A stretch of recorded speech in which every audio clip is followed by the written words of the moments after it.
Bakunzi twama dusanga ijambo ry'Imana mu kiganiro igihe c'impemburo ndabaramukije amahoro ya Kristo.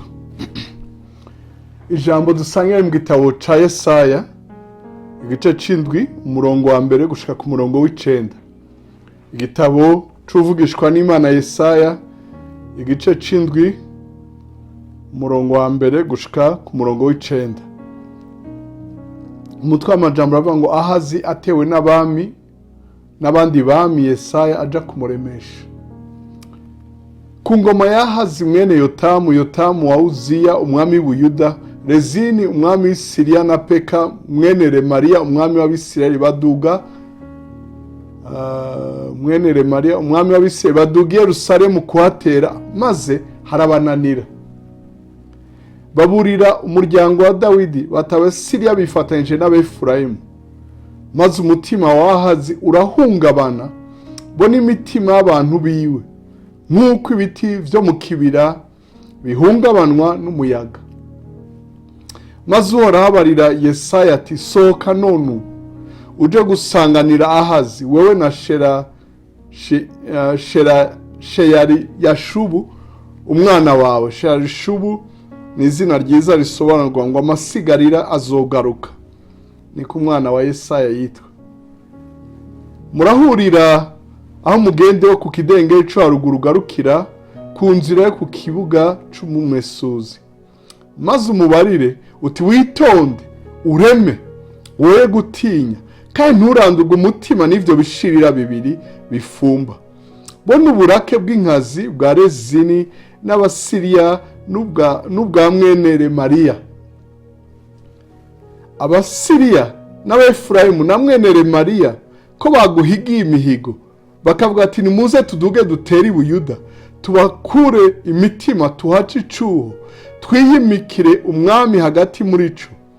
Mwene Taberi uti, ico nico gitumye Uhoraho Imana agize ngo iyo migabo ntizohama kandi ntizoshika. Kuko iremezo ry'Isiriya ari Damasiko, kandi iremezo ry'i Damasiko ari Rezini. Kandi imyaka 65 itarashira, Abefurayimu bazovungwavungwa ntibabe bakibihanga. Kandi iremezo ry'Abefurayimu ni Samariya, kandi iremezo ry'i Samariya ni mwene Remariya. Ariko nimwanka kwizera nukuri ntimuzoshikama. Mukundi uriko uradukurikira uri wenyene canke abadukurikira muri benshi, nkundira ndakuremeshe ndakubarira ngo niwizera ivyawe vyose birashikama. Aba babariwe ngo nimwanka kwizera nukuri, nimwanka kwizera nukuri ntimuzoshikama. Mu yandi majambo, niwizera urashikama. Twese dukeneye gushikama. Ntidukeneye gukora ikintu uyu munsi gihagarara ejo kigatemba, ushobore kuriharwa uyu munsi ejo bikunanire, wige uyu mwaka umenye ukurikira ukunanire, ukore neza muri indwi kurikira bijegajege, wubake bibomoke, ugire amahoro indwi kurikira haba umudurumbano mu muryango.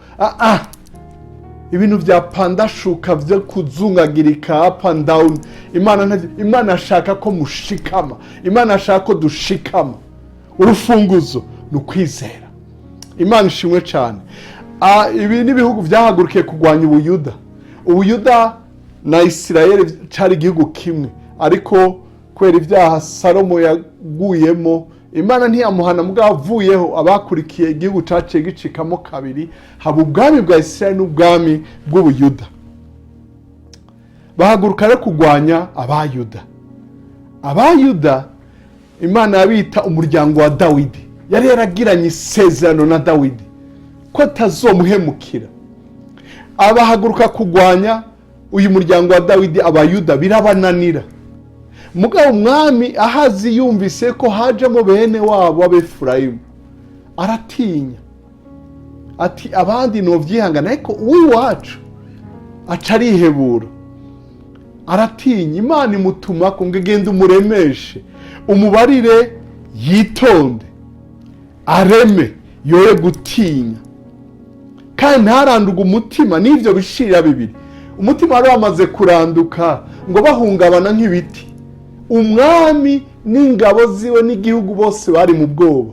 Imana yasubira iti ntimutinye.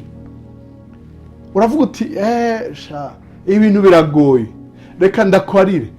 Kwizera no guhitamo, Imana yamaze kubivuga, irazi iciza gukora. Imana irazi iciza gukora. Imana irashoboye. Ntikubarira hamibwe ngo byananiye, yasango twari twahanyananiye, ndiko ndasaza, nakenye, nahuye nambute yaje. Ni Imana ica inzira hatagira inzira. Ni Imana ishoboye byose, yitwa El Shaddai. Ni Imana ishoboye gukora ibiruta cyane ibyo twiyumvira n'ibyo dusaba, nk'uko bwa bushobozi bwayo budukoreramo bungana. Icyubahiro kibicayo. Mukundwa, niwizera urashikama nta kabuza. Niwizera uragira stability mu buzima bwawe. Niwizera amateka yawe arahinduka. Imana idufashe, Imana itugire neza. Nariko ndiyumvira ku ijambo rivuga ngo ntiyakoze, ngo Yesu ntiyakoze ibitangaza byinshi mu ntara y'iwawe i Nazareti ngo kubera kutizera. Abapfuye haruguru ya Nazareti, haruguru muri Lebanoni, Sirofoinike, wa mugore w'umunyamahangakazi, Yesu yabari abigisha ngo reka je sinatumwe ku bandi atari inzu ya Isirayeli. Isirayeli niyo yari priorite, Isirayeli niyo yari kuri gahunda. Mugabo ntiyakoze ibitangaza byinshi ngaha mu ntara y'iwabo kubera kutizera. Niwizera urabona ubwiza bw'Imana.